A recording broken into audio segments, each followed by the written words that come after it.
Bonjour et bienvenue dans Quoi de neuf docteur, l'émission santé d'Effervesson. Aujourd'hui, nous allons parler d'hémochromatose. Et donc, pour cela, nous recevons le docteur Massonnet-Castel, qui est hématologue ou hématologiste, je crois qu'on peut dire les deux. Tout à fait. Donc, bonjour docteur, merci d'être avec Bonjour. nous. Et nous recevons Madame Pinault, qui est la présidente, alors je vais essayer de ne pas me tromper, de la Fédération française des associations de malades de l'hémochromatose. Tout à fait. J'ai tout bon, chouette alors. Et vous êtes également ici en tant que malade. Oui. Et présidente de l'association Hémochromatose Paris-Île-de-France. D'accord. Merci de nous avoir invités. Merci à vous d'être avec nous. Une émission qui commence un petit peu en retard parce qu'on a eu des petits soucis techniques et nous avons aussi en studio Michael qui est un petit peu malade. Mais qui est là. Mais qui est là avec une grosse voix. Alors, on va commencer peut-être par une petite description, enfin une espèce de définition peut-être un petit peu simple de ce qu'est l'hémochromatose, docteur. Comment on pourrait l'expliquer ? Si vous voulez, oui. Alors, l'hémochromatose, en fait, correspond à une surcharge de fer dans l'organisme. Surcharge beaucoup trop importante, puisque le corps, théoriquement, on ne fabrique pas de fer. Tout le fer qui provient dans l'organisme provient de l'alimentation. Il faut savoir que ce fer est indispensable puisqu'il permet donc aux globules rouges de se charger en fer et de transporter l'oxygène, qui est là quand même la fonction primordiale des globules rouges. Sans oxygène, aucun organe ne vit. Ça, c'est clair. Il faut savoir que, bien entendu, ce fer va être transporté dans l'organisme au niveau de différents organes, donc le fer alimentaire, mais bien entendu, il y a une grosse partie du fer qui sera éliminée. On n'en a pas besoin de beaucoup. D'accord. Donc, quand on a j'explique d'abord un petit peu comment fonctionne le fer pour comprendre la maladie, c'est quand même plus logique. Il faut savoir que justement, ce fer va être transporté au niveau de la moelle osseuse, au niveau des muscles, il est très utile, et au niveau du foie, mais tout ce transport est régi par une hormone, parce que tout métabolisme est régi bien sûr par des hormones, et cette hormone s'appelle l'hepsidine. D'accord. Il existe malheureusement des situations, et notamment dans l'hémochromatose génétique, où l'hepsidine, justement, cette hormone, eh bien, est manquante ou très diminuée. Et donc, tout le fer, à la place d'être simplement utilisé de raison raisonnable et le reste éliminé, va être stocké par l'organisme. Donc, l'hémochromatose est un stockage du fer, en définitive, alimentaire. Ce fer, il faut savoir qu'il est absorbé au niveau de la muqueuse intestinale et plus particulièrement duodénale. D'accord. Donc, en fait, on mange, on absorbe le fer que l'on a dans les aliments. Tout à fait. Ça passe dans le sang. Ça se répartit un petit peu partout dans les muscles et les organes. Et normalement, l'hormone hepsidine est censée faire le ménage, entre guillemets, et renvoyer tout le monde, ou en tout cas en renvoyer les surplus. Tout à fait. Mais il faut savoir que théoriquement, donc, le fer est utile essentiellement pour la moelle, pour les muscles, y en ont besoin. Bon, il y a une partie de foie, mais lorsque justement cette hepsidine manque, il va y avoir un stockage, et il va y avoir un stockage au niveau de différents organes.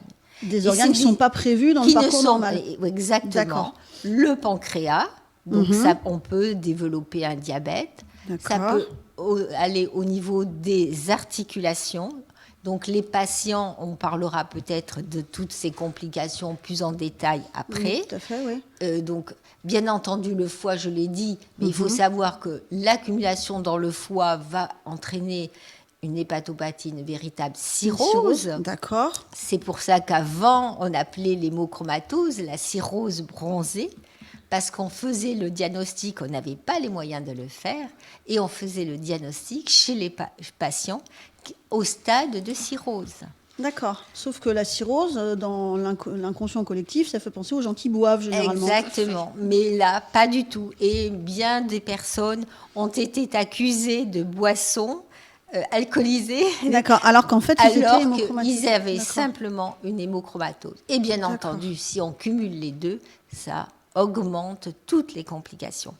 Je D'accord. continue dans les organes atteints.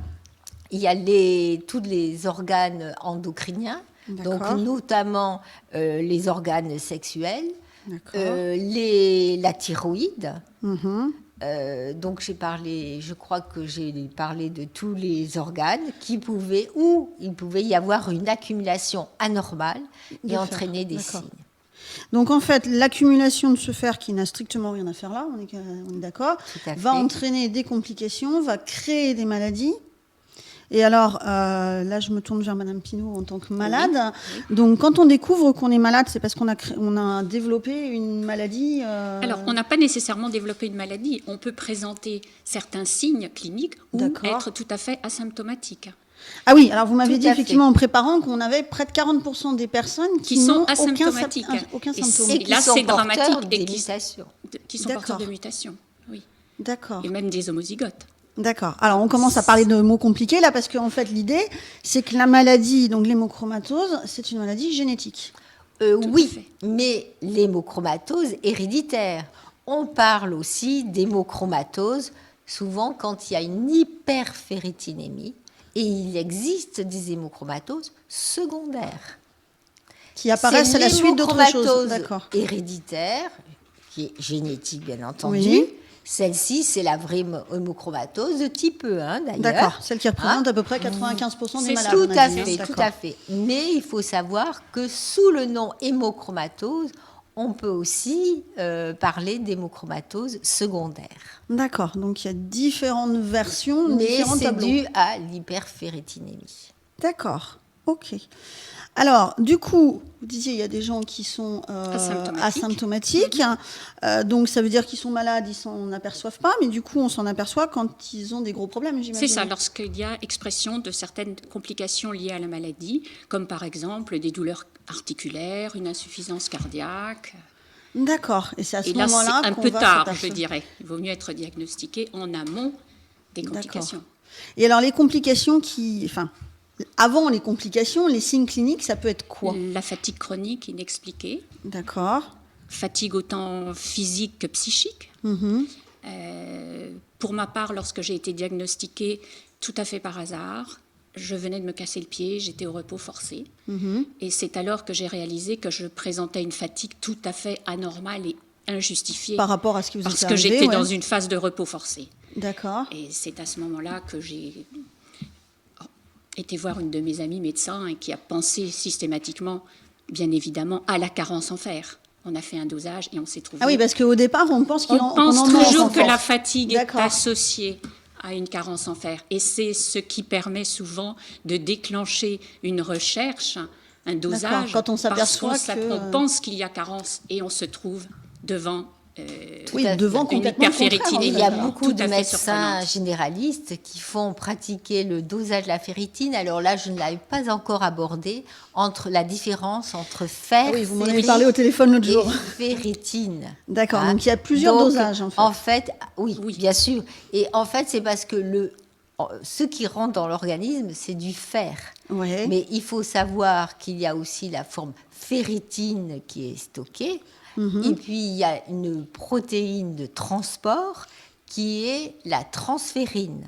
D'accord. Et en fait, théoriquement, justement, au niveau de la moelle, au niveau donc des muscles, il y a entre 30 et 40% de ferritine qui vont être transportées. D'accord. Et on peut comparer cette transférine à une péniche, Oui. et dans ces cas-là, cette péniche, elle doit être chargée entre 30 et 40%.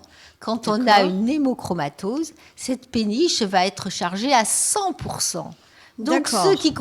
ce qui permet de comprendre pourquoi il y a une accumulation de ferritine et de fer, de fer, au niveau d'organes où il ne faudrait D'accord. pas qu'ils y soient. Oui, si on en transporte plus Voilà. de 2 fois la quantité Exactement, nécessaire, beaucoup effectivement, plus. ça fait... Hein. Et c'est d'accord. pour ça que quand on fait faire des dosages, il faut bien entendu faire la ferritine, le fer et le coefficient de saturation. D'accord. Mais ça, j'imagine que quand on n'a pas l'idée de chercher cette maladie-là, c'est pas forcément un dosage. Enfin, Absolument. moi, je me souviens du dernier dosage qu'on m'a fait faire. Il y a effectivement du fer, mais la ferritine figure pas dessus. Ou alors souvent, et maintenant on fait souvent la ferritine, mais pas le fer, par exemple, le coefficient. Et c'est vrai que les médecins généralistes, souvent, c'est vrai, c'est le fer. Hein, c'est ceux qui sont déjà un petit peu plus orientés qui font la ferritine.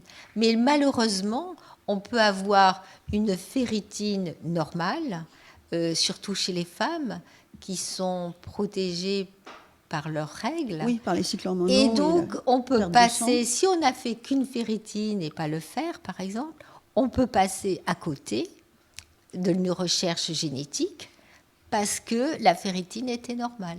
D'accord. Oui, il faut le rapport entre les deux pour savoir si c'est anormal ou non. En fait. Et c'est pour ça que le coefficient de saturation est indispensable. Parce qu'on peut avoir un fer très bas et on peut, même si le fer est à la limite inférieure, si on a une hémochromatose génétique homozygote, eh bien, de toute façon, on aura un coefficient de saturation augmenté.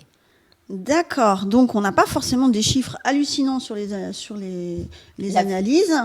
Pas toujours. Si on cherche pas le coefficient de saturation. Voilà. Oui, donc ça demande plusieurs recherches différentes. C'est pour dire, parce que c'est vrai que dans la majorité des cas, c'est sur un taux de ferritine très élevé. Oui, qu'on va dire tout de suite, il y a quelque chose. Oui. Mais il faut savoir que si, sur une femme jeune, elle peut être fatiguée et on peut passer à côté du diagnostic si on ne fait pas le coefficient de saturation. D'accord.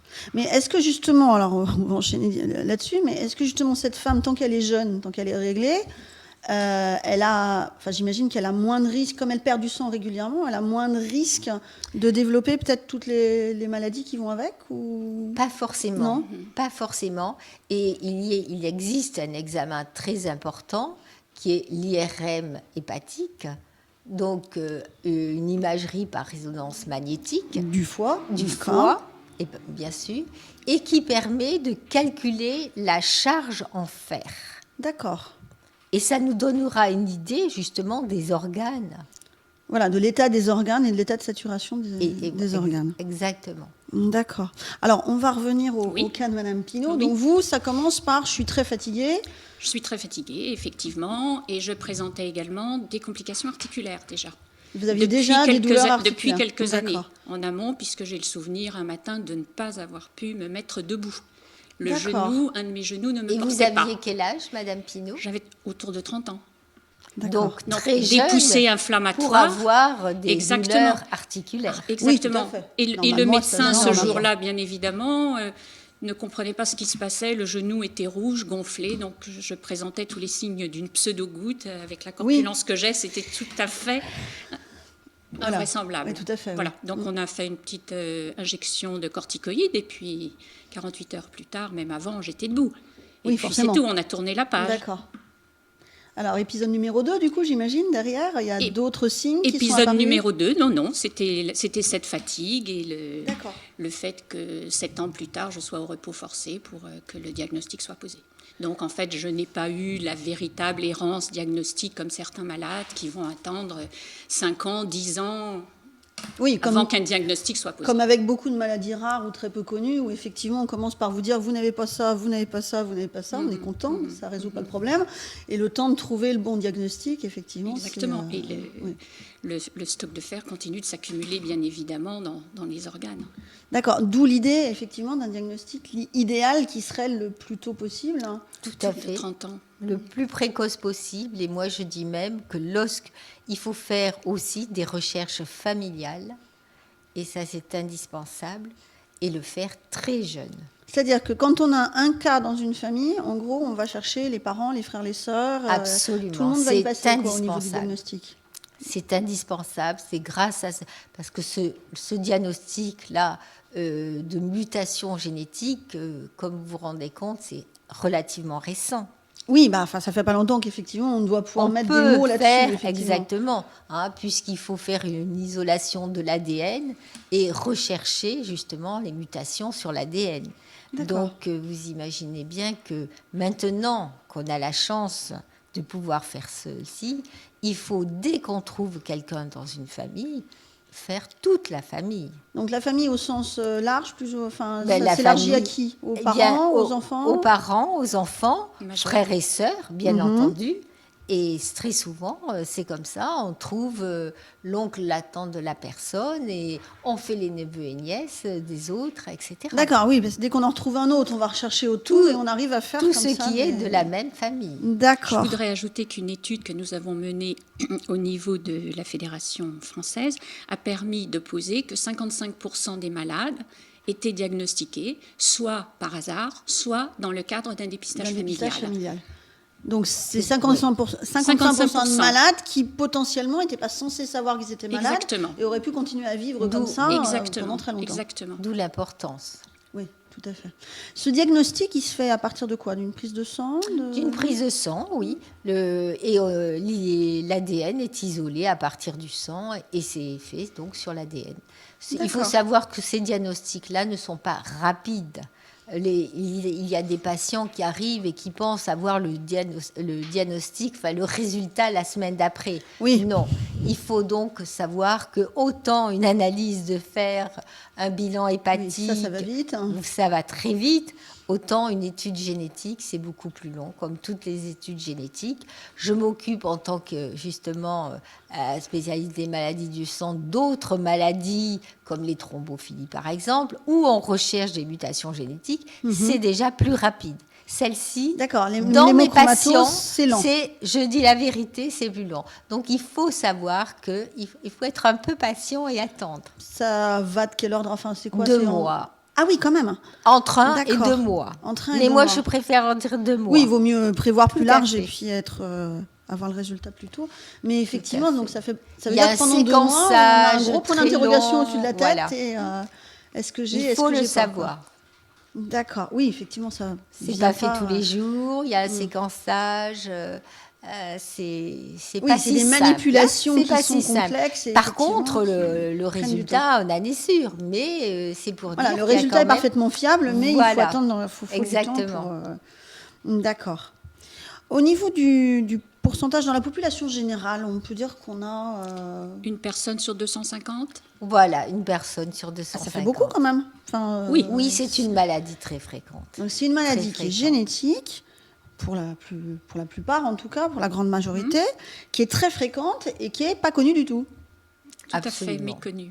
Parce que, bon, moi je vous l'ai dit toutes les deux quand je vous ai eu au téléphone, mais effectivement, l'hémochromatose, avant qu'on m'en parle, c'était au mois de mai, juin l'année dernière, j'en avais jamais entendu parler, quoi. C'est méconnu. C'est vrai. D'accord, donc ça veut dire que potentiellement, on a plein de gens qui se promènent. On va pas faire peur à tout le monde. Non, Et non, tout le non, monde va pas mais c'est téléphoner vrai à son que médecin demain matin, mais c'est- l'idée, c'est quand même qu'il y a plein de gens qui sont porteurs sans le savoir. Absolument. Tout à fait. Ah, c'est les hypercholestérolémies familiales, hein, je dis bien familiales, Ouais. parce que malheureusement, il y a beaucoup d'hypercholestérolémies donc qui ne sont pas familiales. Oui, mais individuelles et propres exactement. propres à Et sont chacun. même moins fréquentes. Et pourtant, on en parle beaucoup plus. Oui, tout à fait. Mais il y a peut-être aussi parce que le traitement qui n'est pas un traitement très, on va dire, très élaboré. Oui, alors on va Mais- revenir sur le traitement oui, oui, après, oui. qui effectivement Mais qui n'est pas moderne du tout. Qui est peut-être la raison pour laquelle on n'en parle pas aussi souvent. C'est vrai que ça, voilà, bon, on Nous va en reparler. n'intéressons pas mais les laboratoires. Il n'y a pas Ah encore non, non, non. On va en Voilà. reparler parce qu'en dehors du traitement dont on va reparler, en Oui, fait, il n'y a que oui, ça. Il y bien a sûr. les médicaments, il n'y a pas de médicaments pour traiter Alors, il existe l'hémochromatose. des médicaments qui s'appellent chélateurs de fer. D'accord. Hein. Donc, il en existe plusieurs, Lexjade, le Desfera. Bon, je ne Donc, suis qui, pas eux, là pour, sont chargés donner des d'éliminer mais le fer qui est qui en n'ont stock. pas, d'une part, ces médicaments n'ont pas la même dans l'hémochromatose génétique. Il faut bien D'accord. savoir. Il faut réserver ces médicaments qu'au cas, en principe, d'hémochromatose secondaire. Mhm. Et je vais me permettre de dire un petit mot sur les hémochromatoses secondaires. Par exemple, il existe des anémies hémolytiques. En français, dans le texte. Alors, ce sont des patients qui ont des anémies dû à une malformation de l'hémoglobine. D'accord. Par Ok. exemple, des thalassémies, des drépanocytoses, Tout à des fait. choses comme ça. Ce sont des patients qu'il faut transfuser très souvent. Et lorsque l'on transfuse, on apporte chaque fois une grande quantité de fer.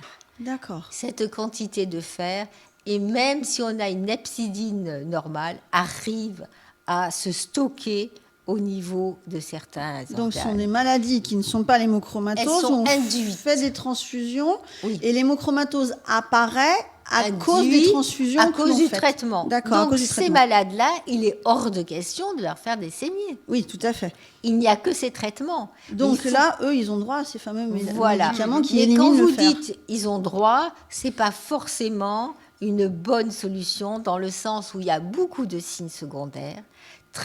Pendant longtemps, maintenant, il existe une autre forme qui est l'Exjade, mais pendant très longtemps, le Desveral, c'était des injections très fréquentes, de la seringue électrique, c'était très lourd. Ouais. Et puis, il faut penser aux signes secondaires de ces traitements qui sont, pour eux, indispensables. Mais donc, il n'y a pas d'autre moyen. Mais lorsqu'on a une hémochromatose, eh bien, il vaut mieux 100 fois avoir une saignée qui, en définitive, est fort déplaisant, je sais Oui, bien, c'est mais tout on à fait. essaye de le faire passer le mieux possible du monde, de s'adapter aux patients le mieux possible du monde, ça c'est important. Et au moins, une fois la journée passée, bien qu'il n'ait aucun signe, même le jour même, eh bien, il n'y a plus de problème. Oui, il n'y a plus de Tant- surcharge. Oui, D'accord. et puis il n'y a plus de problème de traitement. Lorsque Oui, il y vous a prenez un plus d'effets traitement secondaires, qui tout vous à fait. entraîne un effet secondaire sur le rein, par exemple, Oui. eh bien, c'est beaucoup plus grave. Alors justement, on vient d'en parler. Donc le seul traitement vraiment efficace de l'hémochromatose, c'est la saignée. Là, on revient au temps de Molière. On se revoit Absolument. avec Dr Diafoirus, les grands chapeaux pointus, etc. C'est vrai que c'est assez surprenant finalement quand on ne connaît pas de se dire qu'à notre époque, le seul moyen qu'on ait trouvé pour soigner cette maladie-là, c'est d'enlever une partie du sang qu'on a dans le corps. Alors vous y avez eu droit un certain nombre de fois. Ça peut pas être très très agréable ce système-là. J'ai effectivement bénéficié de saignées dès la pose du diagnostic. Et à l'époque, on n'avait pas tout à fait compris qu'il y avait un équilibre à respecter. Une soustraction sanguine devait être proportionnelle au poids de l'individu. Donc à l'époque, on estimait que la femme avait des saignées de 400 cc. Pour moi, c'était beaucoup trop, donc 400 cc toutes les semaines. Je suis allée 2 fois à la saignée, 3 fois, mais la 3e semaine, je me tenais au mur pour me déplacer à la maison et au plan de travail dans la cuisine. Alors, parce que je pour ne expliquer tenais plus un debout. petit peu, effectivement, en fonction de la taille et de la corpulence des gens, on a une quantité différente de sang dans le corps.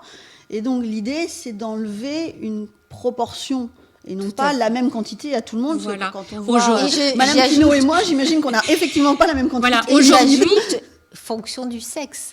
Aussi, Ah oui, Parce bien sûr. qu'il faut savoir que pour le même poids et la même taille, un homme et une femme n'ont pas la même quantité de sang. D'accord. Donc, il faut tenir compte de tout ça. Donc, j'imagine que maintenant, les traitements sont...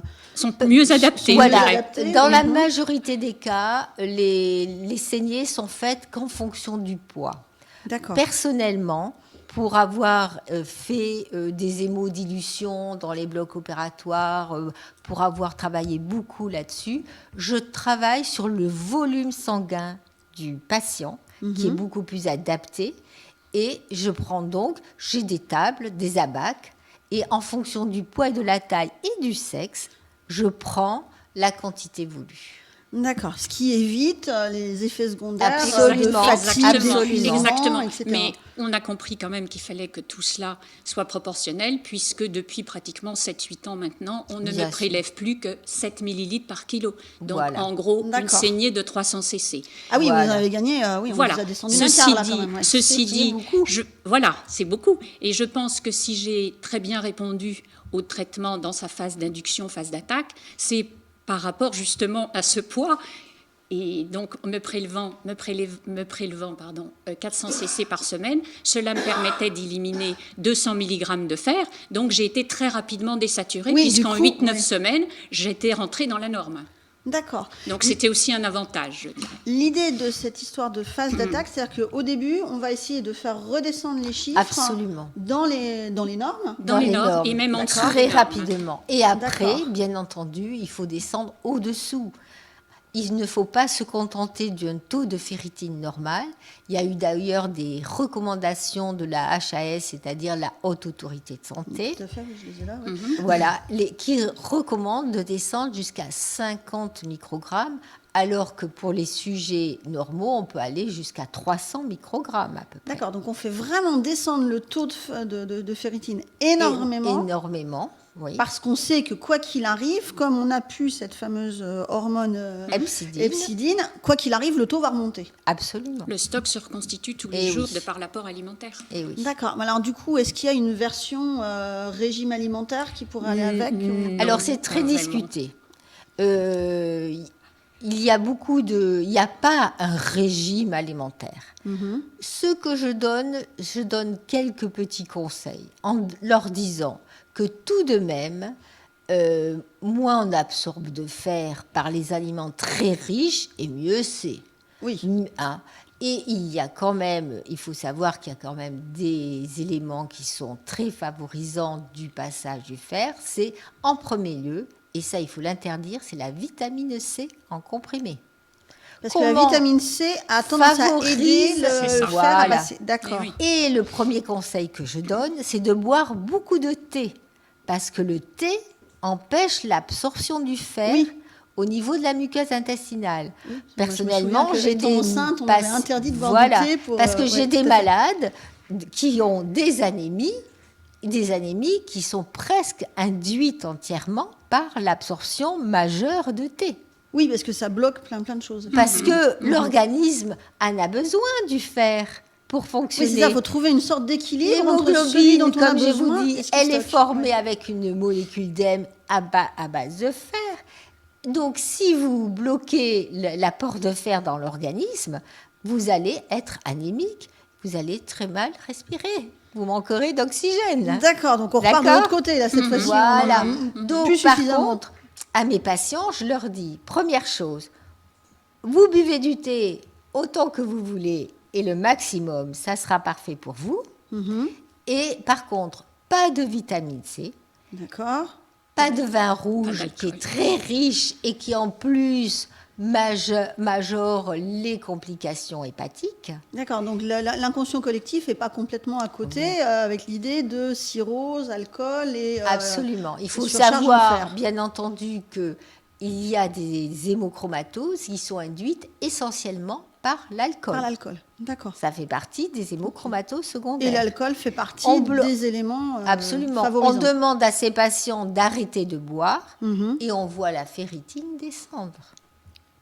D'accord, donc quand on n'a pas Absolument. de forme génétique, le simple fait d'arrêter de boire de l'alcool peut faire Enfin, descendre... pour certains patients. Pour certains, oui, pas pour tous. certains patients. Hein, je Oui, ne non, pas dirais tous, j'imagine, c'est pas la Ah, solution à tout le monde. il y a bien d'autres facteurs, comme les hépatites C qui Tout à font... fait. J'ai des patients aussi à qui on fait des saignées, qui ont des porphyries familiales. Il y a d'autres maladies qui D'accord. entraînent Mais des... Pour un certain Mais- nombre, ça peut fonctionner. Absolument. Alors, si vous rajoutez les deux, bien entendu, vous n'aurez que davantage de complications.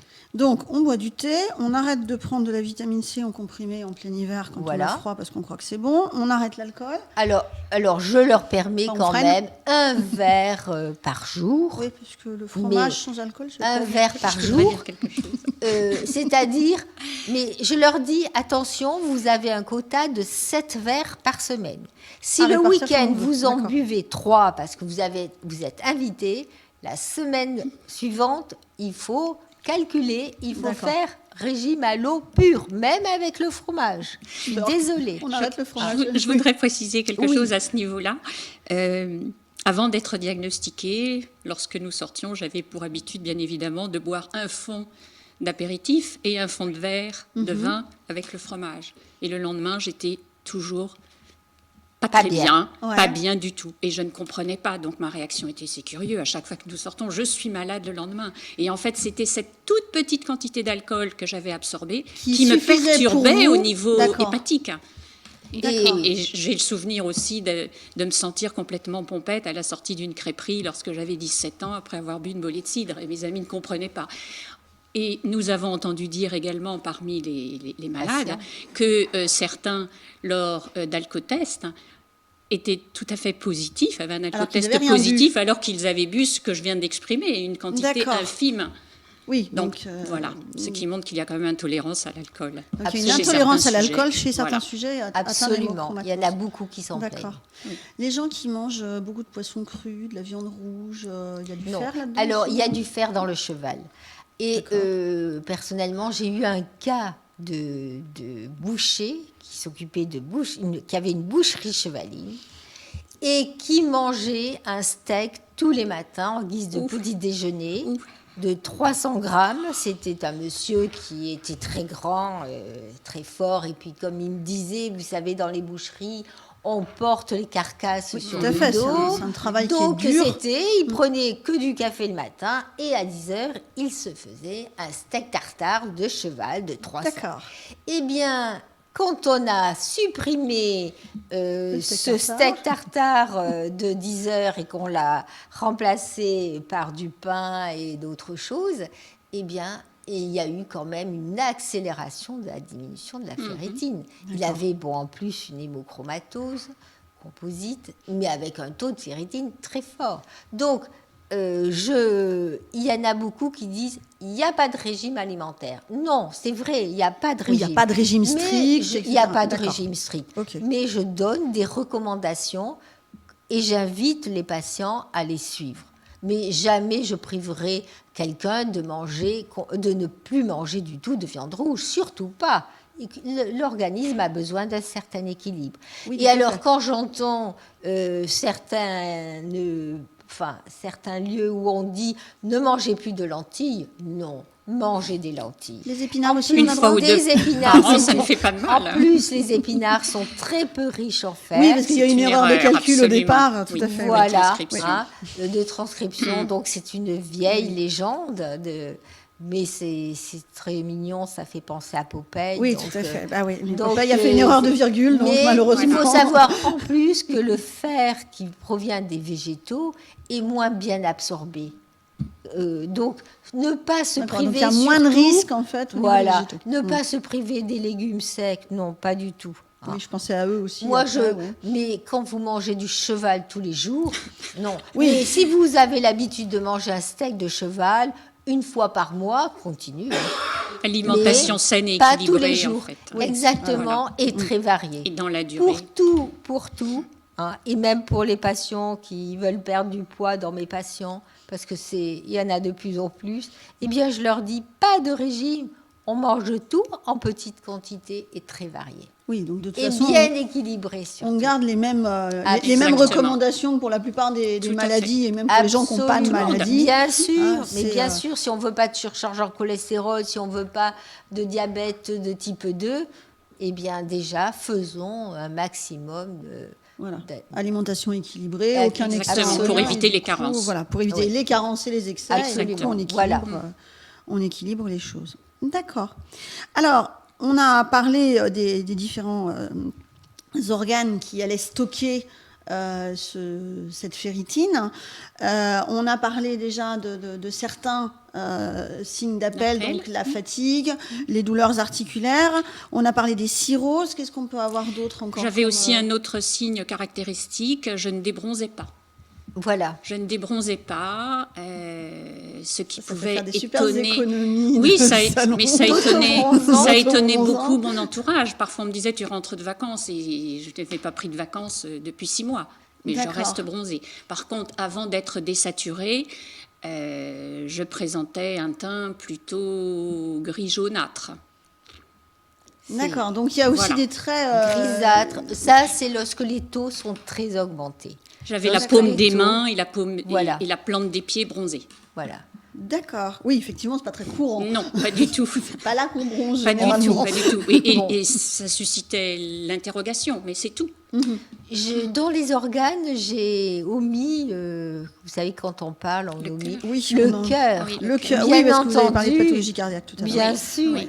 Le fer peut se fixer au niveau du cœur, entraîner des troubles du rythme, des fibrillations, et ça peut même entraîner des véritables myocardiopathies. Hein. Donc c'est vrai que ceci fait comprendre pourquoi un patient qui est atteint d'hémochromatose doit avoir une surveillance des différents organes.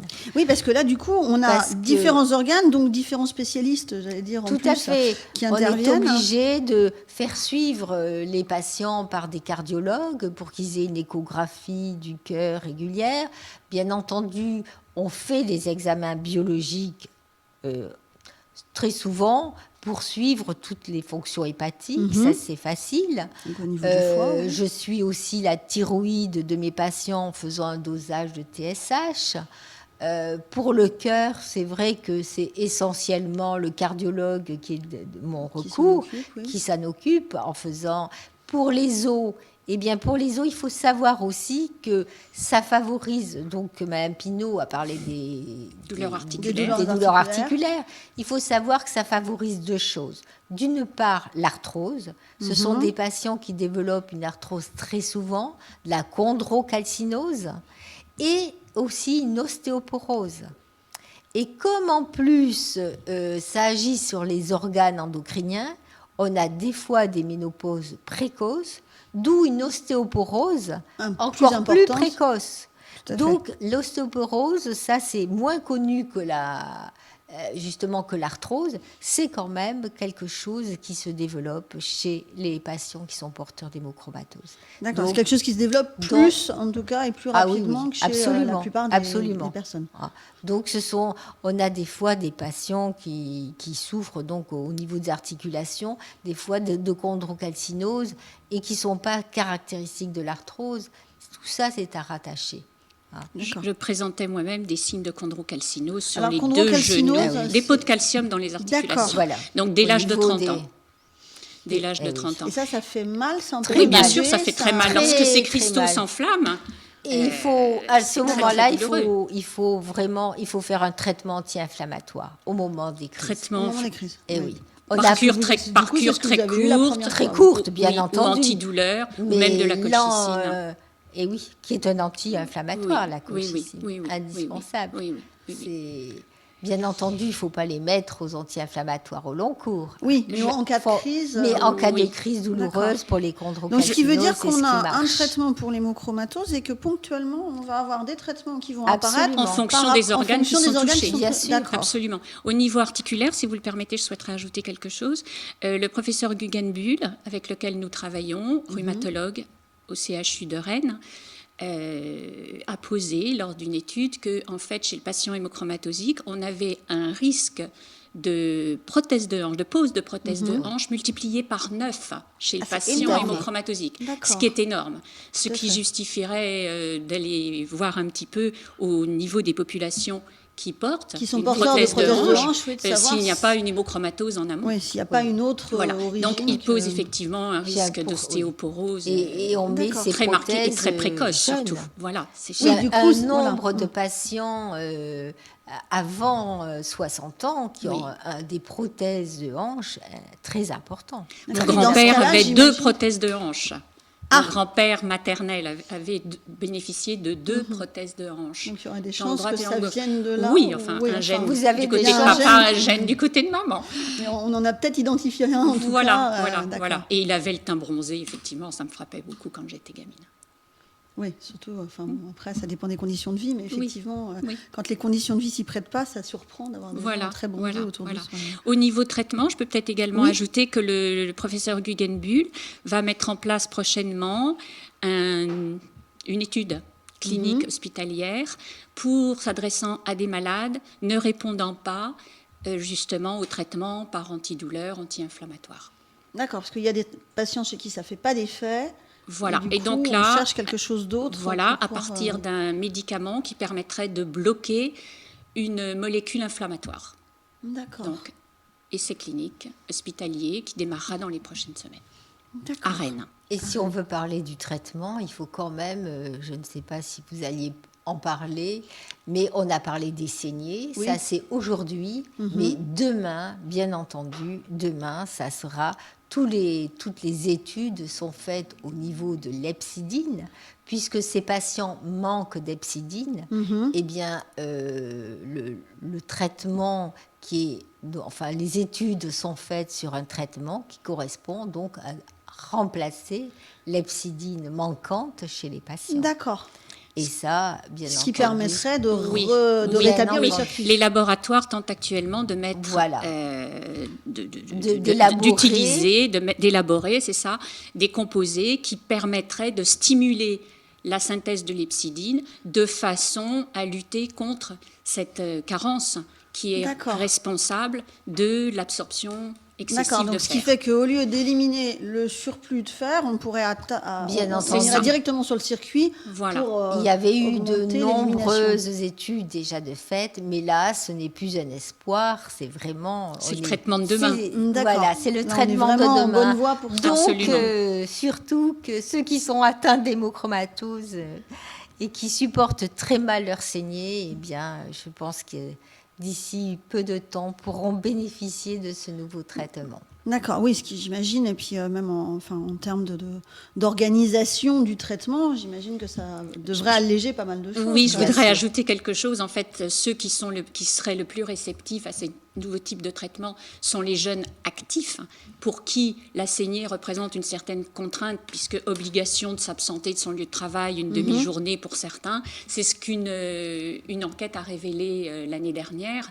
Par contre, plus les patients sont habitués à la saignée, les gens de mon âge, par exemple, les plus âgés, trouvent que finalement, c'est pas trop contraignant, dans la mesure où il n'y a pas de médicaments à prendre et des effets secondaires des médicaments. Lorsque l'on avance en âge, on est soigné pour d'autres pathologies et donc beaucoup ne souhaitent pas se voir avoir un ajouter médicament supplémentaire. un médicament à prendre, supplémentaire. Donc ça, c'est un petit peu paradoxal. Hein.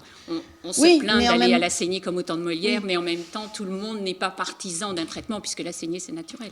Oui, tout à fait. Enfin, oui, Voilà. oui, tout à fait. Donc Il y a c'était pas de quelque traitement, chose que donc je- c'est quelque chose de que je naturel. voulais Mais ajouter. j'imagine qu'effectivement, oui, pour les jeunes actifs qui doivent régulièrement interrompre leur activité. Et c'est une question qui nous est posée professionnelle, fréquemment c'est par ces compliqué. jeunes actifs. Est-ce que Bon, je peux m'absenter de mon lieu de travail ? Dans mon hôpital, j'ai la chance de pouvoir organiser des prélèvements à partir de 8 heures du matin.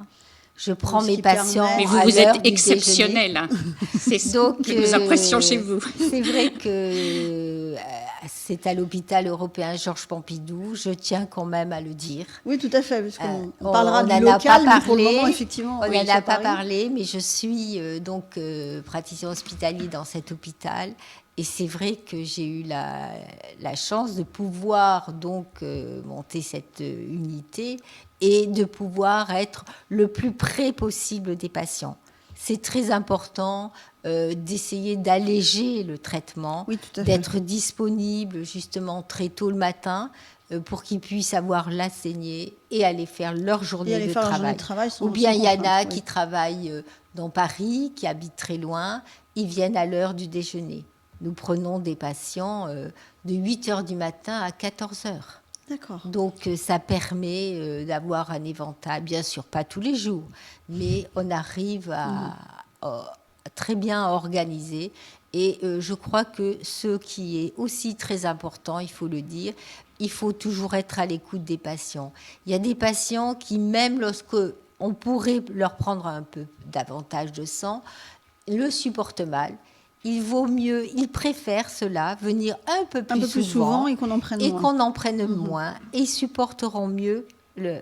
Il y en a qui sont soulagés par les saignées. Malheureusement, par exemple, les saignées ne soulagent pas les douleurs articulaires. Oui. Même lorsqu'on descend à des taux à 50, donc qui sont vraiment très bas, Oui, 6 fois moins que la eh bien, moyenne, il y oui. en a qui sont très étonnés, qui me disent, mais docteur, toujours vous aussi m'avez mal. désaturé, mais les douleurs, j'ai plus mes fatigues, je vais très bien, mais les douleurs articulaires reviennent. Elle reste. ouais. Malheureusement, il y en a qui sont soulagés, d'autres pas, et il y en a qui reviennent des douleurs. Donc il faut savoir que malheureusement, les douleurs ne sont pas fonction du tout de taux de ferritine.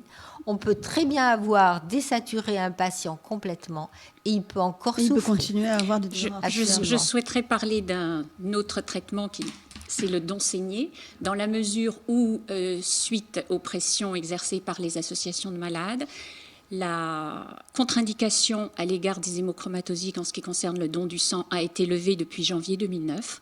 Et qu'aujourd'hui, les hémochromatosiques peuvent se présenter dans un site EFS qui présentera une structure de soins et une structure de collecte, donc sur un même site, et se voir proposer de passer dans le circuit des donneurs. Pour cela, bien sûr, il convient de répondre tout à fait aux critères du don du sang. À tous les autres exactement, critères. Exactement. Et c'est quelque chose que les patients ont du mal à comprendre.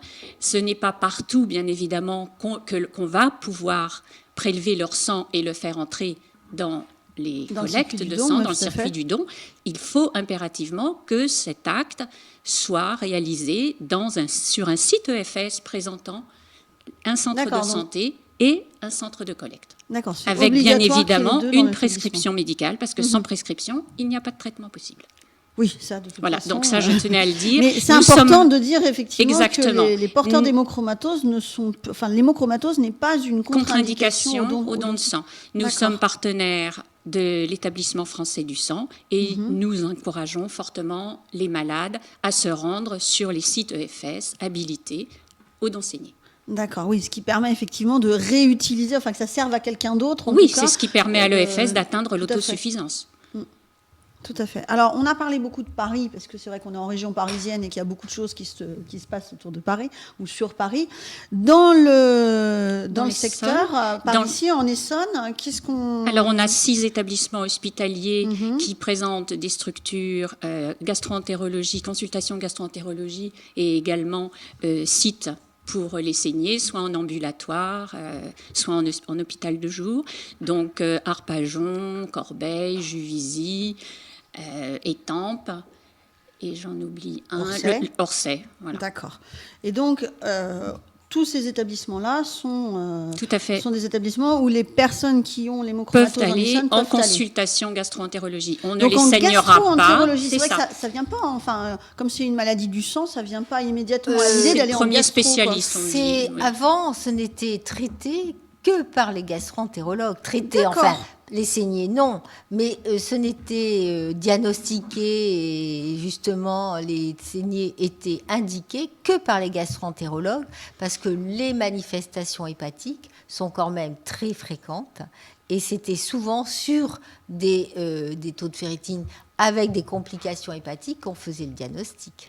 D'accord. Donc c'est pour ça que c'est parti de là. Absolument. C'est parce que c'est souvent le foie qui est touché en premier. Il y a encore beaucoup de gastro-entérologues qui s'en occupent. Donc il faut savoir que tous les hôpitaux qu'elle vous a déclinés ne font pas des saignées. Si, ceux-là, je les ai vérifiés. Absolument, j'ai appelé tous ces centres. J'ai appelé j'ai chargé ma j'ai mené mon enquête, j'ai parlé aux infirmières qui pratiquaient les saignées. Les patients, des fois, sont mal organisés parce que j'en ai eu de l'Essonne qui m'ont dit... On n'a pas voulu de moi. On n'a pas voulu de moi. Mais la condition sine qua non, parce que je l'ai demandé... Ah, c'était dans les sites EFS. Non, pas du tout. La condition sine qua non, c'est d'être suivi par un gastro-entérologue de l'établissement. Voilà, c'est là, justement, où est le problème. Très bien. D'accord, donc il faudrait déjà référencer dans cet hôpital pour pouvoir... Il faut au moins aller une fois en consultation auprès du gastro-entérologue pour qu'il prescrive les saignées thérapeutiques dans l'établissement.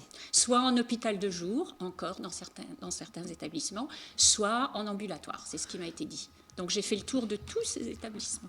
D'accord. Bon, de toute façon, sur la page de l'émission, et vous allez redonner les coordonnées tout à l'heure, on redonnera les coordonnées de votre association, sur laquelle j'imagine, sur le site de laquelle j'imagine tout est référencé. Exactement. D'accord. Alors justement, bien que nous n'ayons pas un bottin au niveau des consultations. Hein. Oui, non, tout à fait. Mais effectivement, pour faire de la publicité, pour savoir qu'il y a des établissements plus proches des gens qui nous écoutent, qu'on n'est pas nécessairement obligé d'aller sur Paris. Bien sûr. Effectivement, c'est c'est intéressant, à condition donc d'avoir déjà consulté une première fois un Tout à fait. gastro-entérologue de l'établissement. Tout à fait. D'accord. Alors, on va parler un petit peu de votre association. Oui. Donc, c'est la Fédération française. Alors, on va parler de l'association peut-être déjà Paris-Île-de-France. Non, je pense que je vous laisse faire. Tout est englobé. Alors, oui, expliquez-nous absolument. un peu. Donc, la Fédération française compte 5 associations régionales qui sont basées en Bretagne, Ouest-Bretagne, Pays de Loire, Poitou-Charentes, Aquitaine, Île-de-France, Paris-Île-de-France et en Alsace. D'accord. Et bien évidemment, on souhaiterait pouvoir étendre ce maillage pour intensifier notre D'accord, et notamment au sud-est. réseau, D'accord. voilà, au niveau de la France. L'histoire de la Fédération française est étroitement liée à celle d'un de ses membres fondateurs, l'association Ouest, qui a été créée en 2002 par un malade, Jean-Henri Allan, avec le soutien du professeur Brissot, qui est un grand spécialiste mondial de l'hémochromatose et qui est coordinateur du centre de référence des surcharges en fer rare D'accord. à l'hôpital Pontchaillou de Rennes. Pierre Brissot et Jean-Henri Allan se trouvent animés tous deux d'un esprit fédérateur. Et donc, nous avons créé la Fédération européenne et la Fédération française en 2004 et en 2006.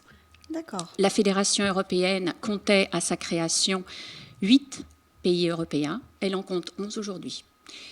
En 2011, ont été jetées également les bases d'une fédération internationale avec l'Afrique du Sud, le Canada, le Brésil, l'Europe, bien évidemment, et l'Australie. D'accord. Ce qui est important de mentionner au niveau de notre fédération, c'est que toute fédération, autant française qu'européenne, c'est que toutes ces associations sont dirigées par un malade. D'accord. Parfois, le malade sera médecin, mais c'est le fruit du hasard. Donc, elles sont toutes indépendantes, autonomes, et mettent en place donc leurs propres actions de sensibilisation et d'information du grand public en vue d'un dépistage plus précoce de la maladie. Ce qui fait notre force, en fait, c'est que nous partageons nos expériences, nous pouvons mutualiser nos supports de communication et nous pouvons également potentialiser nos actions afin de mobiliser davantage le grand public, les médias, et d'exercer comme ça une influence encore plus grande sur les décideurs de santé. C'est pourquoi, en 2011, la secrétaire générale de la Fédération européenne a réussi à organiser un grand déjeuner-débat au Parlement européen pour sensibiliser les parlementaires à notre maladie, donc sous-diagnostiquée et méconnue. Ceci a débouché sur des recommandations, mais on était déjà dans la bonne voie, mener des études épidémiologiques et des campagnes de sensibilisation en direction des médecins généralistes. Donc tout ça, ça a été fait. On en est aujourd'hui donc une première étude épidémiologique au niveau de nos associations régionales, qui a montré, comme je l'ai dit tout à l'heure, que 55% des gens étaient diagnostiqués par hasard ou dans le cadre d'un dépistage familial, et que 53% des gens présentaient déjà une ferritinémie autour de 1000, soit le seuil pathologique, au moment du diagnostic. D'accord, donc ils sont déjà rentrés complètement dans la maladie. Complètement rentrés dans la maladie. On a déjà mis en place 2 campagnes de sensibilisation des médecins généralistes dans des régions pilotes qui ont été l'Alsace puis les Yvelines à l'initiative de Françoise Courtois, qui est secrétaire générale de la Fédération européenne, qui a bénéficié du soutien logistique et financier de l'association Hémochromatose Paris. D'accord. Et aujourd'hui, fort d'une évaluation tout à fait positive de ces 2 campagnes, tant auprès des généralistes que des laboratoires d'analyse, nous avons pu approfondir notre réflexion et dans les prochaines semaines, une campagne de sensibilisation en direction des médecins généralistes bretons va pouvoir démarrer avec le président Joël Demare, qui s'est assuré le soutien des autorités de santé de façon à donner davantage de crédibilité à sa démarche. D'accord. Donc, plusieurs associations locales, fédérées au niveau national, au niveau européen aussi. Chaque association étant parfaitement indépendante, D'accord. autonome. Et tout ça pour sensibiliser un maximum, Exactement. et notamment, alors effectivement, on en revient à ce qu'on disait au départ, les médecins généralistes pour qu'ils aient l'idée de faire sûr. les bonnes recherches Absolument. et de demander les bons dosages. Oui, mais ils ne font pas très souvent, ils ne prescrivent pas les études génétiques, par contre. Oui, mais au moins Mais le il fer, faut- la ferritine et le coefficient de saturation, celui-là, je l'ai Absolument. retenu. Absolument. Voilà. D'accord. C'est Un la péniche. paramètre. D'accord. Voilà. Alors on va glisser un petit mot un petit mot géographique sur la maladie, puisque une des choses qui m'avait un peu surprise la première Tout fois à qu'on fait, on s'était l'a pas parlé, abordé, oui. qu'on n'a pas abordé, c'est qu'il y a des régions dans le monde ou des régions en France où il y a moins de personnes porteurs d'hémochromatose. Je dirais où il y en a plus. Et il y en a où il y en a beaucoup plus. Bien entendu. Oui, il y en a beaucoup plus en Bretagne puisque c'est la maladie des Celtes. Donc là, on estime Voilà. que c'est une personne sur Donc, 200 si vous avez qui est des ancêtres concernée. celtes, Voilà, c'est ce qui explique aussi qu'en Bretagne, les gens sont davantage sensibilisés, mais malgré tout, Tout à il faut fait. toujours mettre une piqûre de rappel en direction des médecins généralistes pour que de plus en plus de gens puissent bénéficier d'un diagnostic précoce. D'accord. Et donc ça veut dire qu'il y a des pays où on n'a pas, enfin des pays même dans le Oui, monde, ou les- des régions dans le monde où il n'y a pas du Maghreb tout. est peu touché, oui, les Mais populations par asiatiques. contre, on a hein. à Paris, il y a des Irlandais, des Anglais. Absolument, Oui, il y a énormément de- absolument. Hein. D'accord. Oui. Oui, Donc alors, ça provient des Des Vikings, mutations. hein. Oui. d'accord. Donc, C'est la photo viking, là autre chose. Absolument.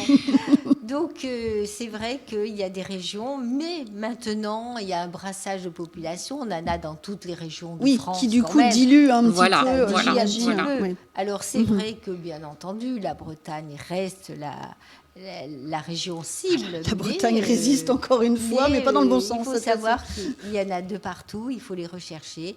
Et c'est vrai qu'il y a des pays où on n'en trouve pas, comme disait Mme Pinault, en Afrique. Mais Voilà. j'ai quand même, par exemple, j'en ai trouvé chez des Antillais Bah oui, bien sûr. qui ont une origine africaine. Voilà. Oui, donc on a quand même aussi des Voilà, exceptions exactement. à la règle. Je n'ai pas d'asiatique non plus dans mes patients. Et j'ai pourtant beaucoup de patients quand même, un bon échantillonnage. Oui, oui. Madame Pinault, est-ce que vous pourriez nous donner l'adresse mail peut-être de la fédération? Oui, l'adresse mail, c'est contact FFAMH, donc Fédération française des associations de malades de l'hémochromatose, .hémochromatose.org. D'accord. Et donc là, sur votre site, on trouve un certain nombre de renseignements. Absolument. On trouve cette fameuse, ce fameux tableau avec papa, maman et Tout tous à fait, la et la transmission familiale de la transmission. maladie. J'ai trouvé que le dessin était très clair et facile à comprendre. Donc bon. Oui, Voilà. puisque pour avoir une hémochromatose, comme on appelle homozygote, donc l'hémochromatose génétique C282Y homozygote, il faut l'avoir hérité, bien entendu, du père et de la mère. Avoir les deux. D'accord. Exactement. Très bien. Ben, je vous remercie beaucoup d'être venu nous parler de cette maladie-là. C'est nous qui vous remercions. Et Absolument. d'avoir fait le déplacement depuis Paris pour venir nous en parler. La semaine prochaine, on retrouve logiquement Rémi et son émission Jeunesse solidaire. Nous, on se retrouve dans 15 jours avec une émission consacrée aux accidents du travail et aux maladies professionnelles. Je remercie Michael qui n'a pas réussi à s'endormir devant son ordinateur pendant toute l'émission. Il est toujours là. Non, mais effectivement, il a hâte de rentrer chez lui sous sa couette. Je vais te raccompagner, t'inquiète pas. Merci et à bientôt. Au revoir. Merci. Merci beaucoup. Ça va, zombie? Tu tiens le coup?